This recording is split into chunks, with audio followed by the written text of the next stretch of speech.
L'utilisation de React Native pour créer des applications mobiles nécessite l'installation de certains logiciels.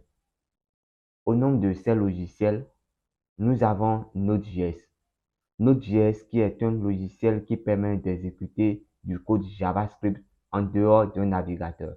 Pour installer Node.js, vous vous rendez dans votre moteur de recherche, par exemple, et vous tapez Node.js, vous verrez le site en tête de liste et vous naviguez vers ce site-là. Une fois sur le site, vous verrez la version correspondante à votre système d'exploitation. J'ai laissé le lien de Node.js en description. Si vous êtes sous Windows, voilà, moi je suis sous Windows ici, mais si vous êtes sous macOS ou Linux, vous voyez également le logiciel correspondant. Donc, vous téléchargez Node.js et vous l'installez. L'installation de Node.js nécessitera la connexion pour pouvoir télécharger certaines ressources et les installer. Du coup, veillez à ce que votre ordinateur soit connecté à Internet avant de procéder à l'installation. En dehors de Node.js, nous aurons également besoin d'un éditeur de test. Un éditeur de test, c'est un logiciel qui va nous permettre d'écrire nos codes, d'écrire les scripts qui vont nous permettre d'obtenir une application mobile. Il existe divers éditeurs de test. J'utilise principalement VS Code. Du coup, vous pouvez utiliser VS Code pour écrire les codes. Donc, vous allez vous rendre sur le site de VS Code et puis télécharger la version correspondante à votre système d'exploitation. J'ai également laissé le lien vers VS Code dans la description. En dehors de Node.js et VS Code, il manque un logiciel à installer en fonction de la méthode que nous utilisons pour créer notre projet React Native. On verra ce logiciel tout à l'heure. Pour démarrer notre premier projet React Native, nous allons nous rendre sur le site de React Native pour lire la documentation. Je suis sur le site. Je clique sur Get Start. On navigue vers la section qui va nous guider à lancer notre première application. Sur le site, il existe deux méthodes pour pouvoir créer un projet React Native. La première méthode, c'est avec Expo. Expo, c'est en fait un ensemble de bibliothèques conçues à partir de React Native et qui permet de lancer une application juste avec les deux logiciels qu'on a vus précédemment. Avec Expo, vous n'aurez pas besoin d'installer autre chose avant de démarrer un premier projet React Native. Donc, nous allons voir comment utiliser Expo. Pour pouvoir utiliser Expo, ils ont donné les commandes à exécuter là. Mais avant ça, il faut installer Expo globalement sur votre machine. Donc, vous ouvrez votre terminal. Vous devez d'abord installer Node.js comme on a vu précédemment et être sûr que NPM a été installé. Ensuite, une fois que vous êtes dans votre terminal, nous allons installer Expo. Donc, vous tapez npm install.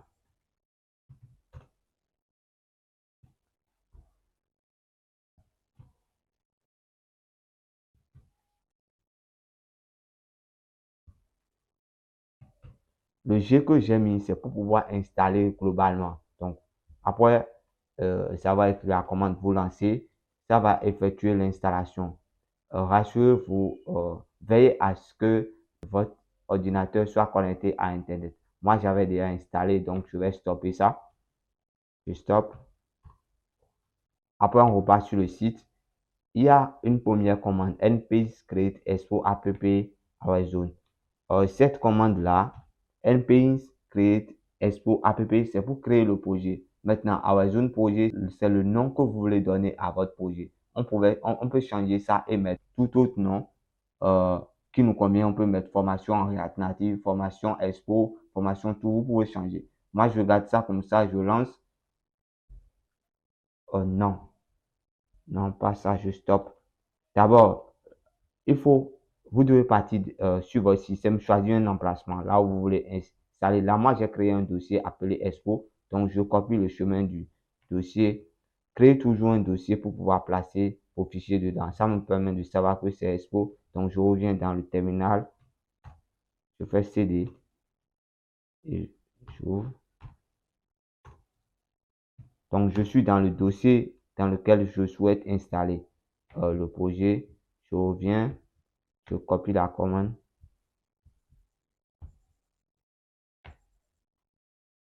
Je lance pour installer. Moi, j'ai déjà installé ça. En fait, c'est pour ça que ça a mis cela. Donc, après avoir installé, il y a CD à résoudre projet. CD, c'est en fait Change Directory. C'est pour ouvrir le projet. Donc, quand je lance ça, on m'ouvre le projet. Maintenant, dedans, je vais taper npms expo start.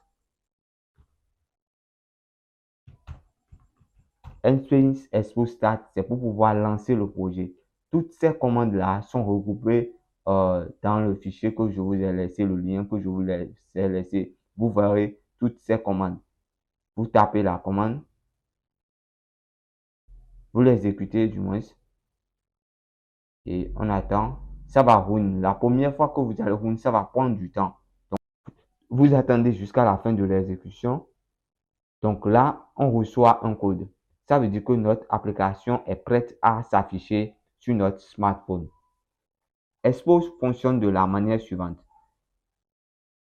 Vous démarrez ça sur votre ordinateur et avec votre téléphone, vous allez pouvoir visualiser. Il nous faut une seconde application. Cette fois-ci, c'est une application à installer sur nos smartphones. Donc, ceux qui sont sur Android, vous irez dans Play Store. Là, je suis dans Play Store. Vous cherchez ExpoGo. Vous tapez ExpoGo et vous recherchez. Vous voyez l'application. Vous allez l'installer. Quand vous installez ExpoGo, vous l'ouvrez. Ah, j'ai installé Expo. Je recherche. Voilà Expo. Je clique dessus. Je l'ouvre. Quand vous l'installez, voilà, vous tombez sur cet écran-ci où ça vous demande d'entrer l'URL ou de scanner. Vous choisissez scanner. Si vous êtes sur Android, bien sûr, vous choisissez scanner et vous orientez votre appareil vers le code pour pouvoir scanner. Voilà, je scanne. Je scanne, c'est bon. Ça m'ouvre l'application sur mon téléphone et c'est l'écran ça. On vient de démarrer un premier projet React Native avec Expo. Maintenant, ceux qui sont sur iOS, c'est même procédure. Vous lancez, vous avez le code QR et vous prenez votre iPhone, vous placez la caméra devant le code QR, lui-même il va scanner et ça va demander à installer une application. C'est l'application ExpoGo qu'on vient d'installer sur Android. Donc, une fois que vous placez votre caméra devant le code pour pouvoir scanner, l'application va s'installer et vous irez vers ce même écran. La seconde méthode pour pouvoir démarrer un projet React Native consiste à utiliser React Native CLI. React Native CLI, c'est que vous allez utiliser React Native simplement en vous passant de Expo. On ne va pas utiliser Expo. Donc pour ça, on aura besoin d'installer un logiciel supplémentaire. Du coup, si vous êtes sous Windows et que vous voulez créer une application Android, voici les recommandations à suivre. La documentation est là. On aura besoin d'installer des dépendances. Il demande en premier Node. Nous, on a déjà installé Node.js. Ensuite, il y a JDK. JDK, vous suivez la commande, vous ouvrez votre terminal en mode administrateur, vous copiez la commande et puis vous l'exécutez. Ça va l'installer. Après, on aura besoin d'installer Android Studio. Pour pouvoir télécharger Android Studio, le site est là. Vous cliquez dessus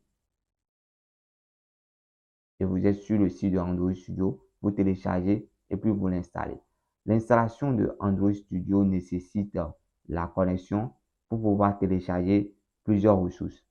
Parmi ces ressources, on a Android SDK, Android SDK Platform, Android Virtual Device. Je vais vous conseiller spécialement de ne pas installer un émulateur sur Android Studio si votre RAM est inférieure ou égale à 8. Si votre RAM est inférieure à 8, ce n'est pas la peine d'installer un émulateur. En effet, Android Studio consomme énormément de ressources. Du coup, si votre RAM est peut-être 16, c'est possible que vous pouvez installer un émulateur. Maintenant, après avoir installé Android Studio, il y a des instructions qui sont données ici. Vous suivez ces instructions jusqu'à ajouter la variable d'environnement dont il est question, SDK, et là, on vous donne l'emplacement par défaut de SDK. Vous suivez à la lettre tout ce qui est dit.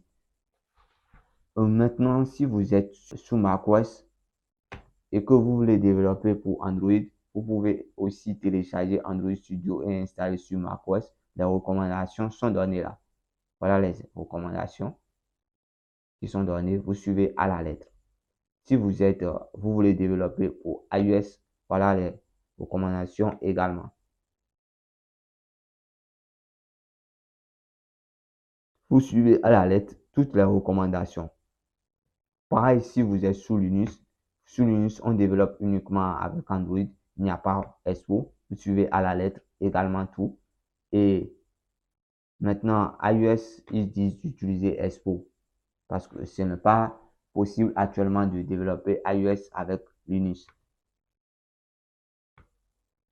Après avoir suivi ces recommandations, nous allons passer à l'installation de React Native globalement sur notre ordinateur. Donc, vous copiez la commande, vous ouvrez un terminal, vous ouvrez votre terminal et puis vous collez.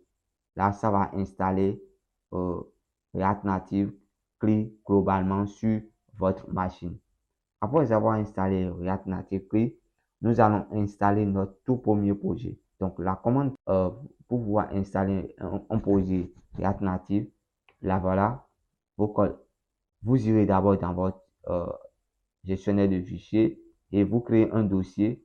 Vous créez un dossier où vous voulez que votre projet soit installé. Là, moi, pour débuter, je vais installer ça sur le disque D simplement. Donc, j'ouvre D et puis je colle pour pouvoir installer ce projet. Et là, il y a npms React Native, la test init. Après init, c'est le nom du projet. Donc, vous pouvez changer le nom du projet en autre nom que vous voulez. Vous pouvez mettre formation React Native, vous pouvez mettre premier projet ou tout autre nom que vous souhaitez. Et puis, vous lancez. Une fois que l'installation terminée, vous serez sur un écran comme ça qui va vous demander d'ouvrir votre projet et de taper npms React Native Run Android. Run Android si vous voulez lancer un projet Android. Mais si c'est iOS, c'est npms React Native Run iOS. Les commandes sont là. Ces commandes que je donne sont là. Run Android, voilà, parce que j'ai choisi Android en haut. Maintenant, si c'est iOS, la commande est également là.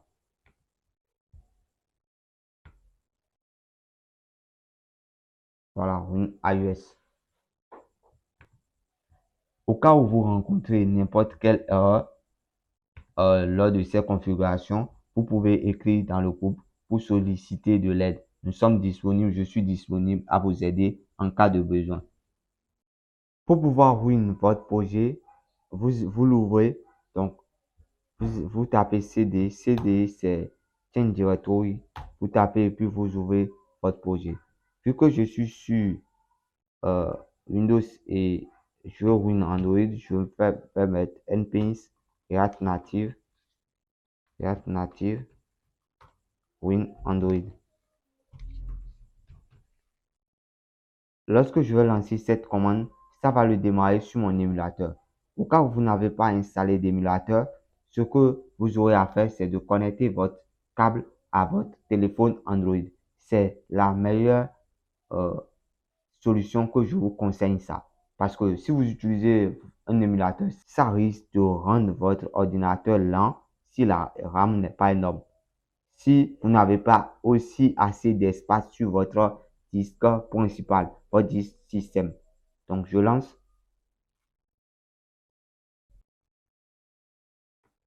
Voilà, je viens de Ruin. Lorsque vous allez Ruin vos projets, ça va ouvrir une fenêtre VS Code. Cette fenêtre-là, ça va ouvrir une fenêtre Node.js. Cette fenêtre, c'est le serveur Metro. Le serveur Metro, c'est lui qui recharge l'application. Je me rends dans l'émulateur. Vous voyez que c'est en train de run. C'est Metro qui run ça. Lorsque ça run pour la première fois, on tombe sur cet écran-là. Et ça met des commandes Metro, met des commandes là, R pour reload l'application. Donc, je peux appuyer R, ça va reload. Et il y a la commande A pour run sur Android et c'est pour run sur iOS. Lorsque vous allez exécuter le projet pour la première fois, c'est possible que ça n'aille pas à la fin et que ça va vous mettre des erreurs. Lorsque ça va vous mettre des erreurs, vous lisez l'erreur et vous cherchez à comprendre ce qu'on vous reproche. Si ça met des erreurs pour la première fois, c'est sûr que certaines ressources ne sont pas disponibles. Vous pouvez écrire dans le groupe pour avoir des solutions à ces divers problèmes que vous allez rencontrer au cas où cela arrive. Du coup, nous voilà sur notre premier compte d'un projet React Native et c'est pareil si vous êtes sur iOS et vous faites npm React Native pour une iOS, vous allez tomber sur un écran pareil, toujours en connectant votre câble. Là, moi, je suis sur mon émulateur.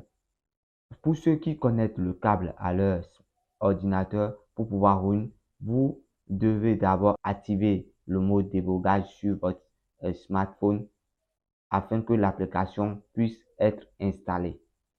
Voilà les deux méthodes pour pouvoir démarrer un projet React Native. Je vous conseille spécialement de ne pas utiliser la méthode avec Expo pour une application que vous voulez développer.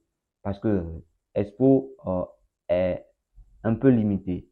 Avec Expo, vous aurez besoin de la connexion Internet à tout moment. Aussi, avec Expo, les applications ne sont pas directement chez vous, mais sont sur des serveurs de Expo. Et il y a même des frais à payer à Expo pour des fonctionnalités données. De plus, c'est limité pour certaines utilisations.